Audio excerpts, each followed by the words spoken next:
কেউ দোকান ভাড়া নিতে পারেন না, নেই বিদ্যুৎ কিংবা আধুনিক চেয়ার, তবুও থেমে নেই জীবনের চাকা। খোলা আকাশের নিচেই চলছে সেলুন, একটি পিঁড়ি আর আয়না নিয়েই টিকে থাকার লড়াই।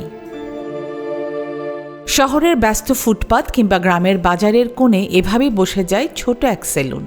নেই দামি চেয়ার, নেই এসি বা আলোকসজ্জা, একটি পিঁড়ি, একটি আয়না আর কয়েকটি কাঁচি খুঁড়ি ভরসা। দিন আনে দিন খায়, এভাবেই পরিবার চালান তারা। বৃষ্টি, রোদ কিংবা ধুলোবালি কিছুই থামাতে পারে না তাদের কাজ।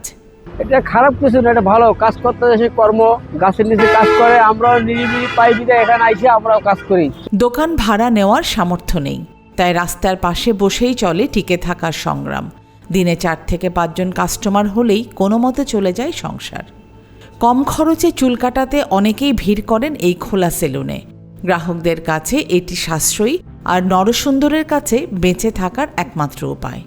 স্বপ্ন একটাই, একদিন ছোট্ট একটা ঘর ভাড়া নিয়ে স্থায়ী দোকান গড়া। ছোট থেকে এই কাজ করতাম, এই কাজের উপরে আমি আসি। আর আমার কাছে কোনো টাকা পয়সা নেই যে আমি অন্য কোনো কাজ করতে যাব। তাহলে সে আমি অন্য কোনো কাজ করতে গেলেছি, তাহলে সে মানুষ আমার ভালো খবর, আমার তো ভালো করতে আসে না এই কাম করে দেখা। স্বল্প সামর্থ্য, সীমিত সুযোগ, তবুও হার মানেননি তারা।